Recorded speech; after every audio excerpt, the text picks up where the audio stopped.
Assalamualaikum warahmatullahi wabarakatuh.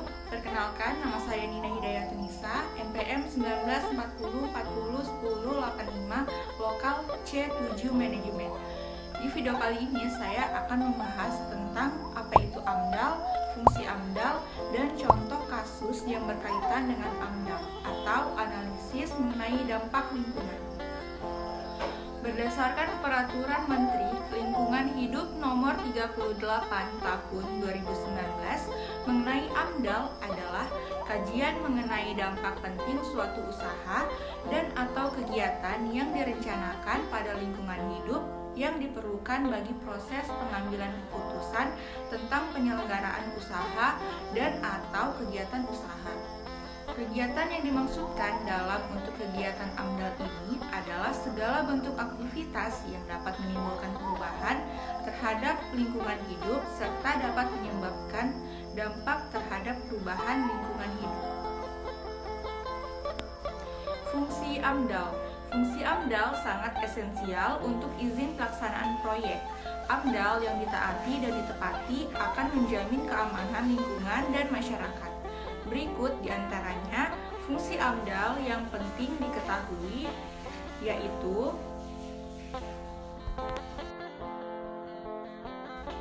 1. Sebagai bahan pertimbangan untuk perencanaan pembangunan suatu wilayah. 2. Untuk membantu dalam proses pengambilan keputusan atas kelayakan sebuah lingkungan hidup dari rencana usaha atau kegiatan tertentu. 3. Membantu memberikan masukan dalam rangka menyusun sebuah rancangan yang terperinci dari suatu rencana usaha atau kegiatan. 4. Membantu memberikan masukan dalam suatu proses penyusunan rencana pengelolaan dan pemantauan lingkungan hidup. 5. Membantu memberikan informasi terhadap masyarakat tentang dampak-dampak yang mungkin ditimbulkan dari suatu rencana usaha dan atau kegiatan. 6. Sebagai rekomendasi utama untuk sebuah izin usaha. 7. Sebagai scientific dokumen dan legal dokumen. 8. Sebagai izin kelayakan lingkungan. Contoh kasus yang berkaitan dengan AMDAL yang saya ambil adalah di bidang pertambangan. Kasus AMDAL tersebut terjadi di lingkungan hidup Sungai Malinau, Kalimantan Utara. PT Mitra Bara Adi Perdana atau PTMA adalah perusahaan tambang di Malinau Selatan, Kalimantan Utara, yang berada di bawah Bara Multi Group. Perusahaan ini melakukan peningkatan produksi dari 500.000 ton per tahun menjadi 4 juta ton per tahun di area seluas 1.930 hektar. Mitra dari PTMA adalah Idemitsu Kosan, perusahaan Jepang yang bergerak di bidang energi dan tambang. Dari keseluruhan, ekspor PTMA sebesar 37,76% dialokasikan untuk Idemitsu Kosan.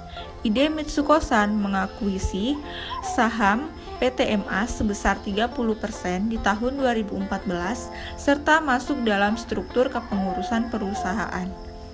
Akuisisi saham PTMA oleh Idemitsu Kosan dilakukan menggunakan bantuan kredit dari The Japan Bank for International Cooperation atau GBIC sebesar 24 juta US dollar dan sisanya didanai oleh The My Bank Ltd, The Shiba Kogyo Bank Ltd, dan North Pacific Bank Ltd menjadi total 40 juta US dollar.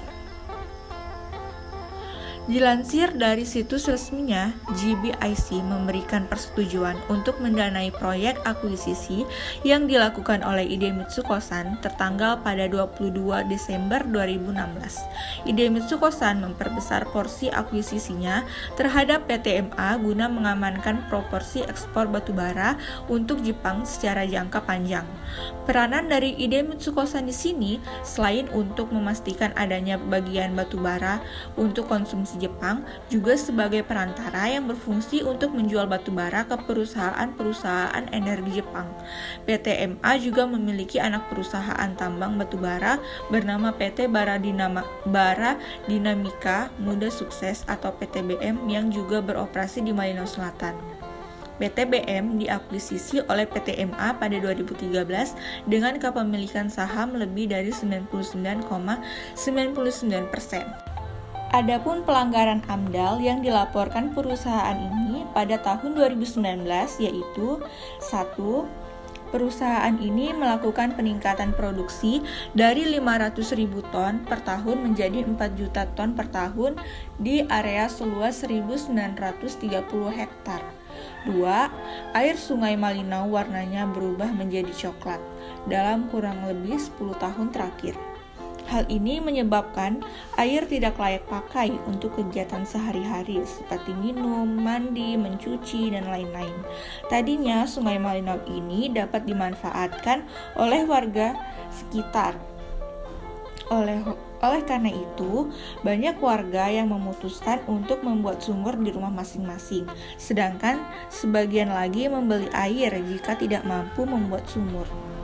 3. Aktivitas penambangan berdampak besar terhadap hewan yang ada di hutan-hutan yang berada dalam konsensi perusahaan. Solusi AMDAL dalam kasus ini adalah 1. Eksploitasi atau operasi produksi batu bara kapasitas yang sesuai dengan AMDAL, yaitu kurang dari 1 juta ton per tahun. 2. Diperlukannya kegiatan pemulihan fungsi lingkungan hidup sebagaimana dimaksud pada Peraturan Menteri Lingkungan Hidup Pasal 9 Nomor 38 Tahun 2019 Ayat 1. Demikianlah penjelasan yang dapat saya sampaikan. Kurang dan lebihnya saya mohon maaf. Wabillahi taufik wal hidayah. Wassalamualaikum warahmatullahi wabarakatuh.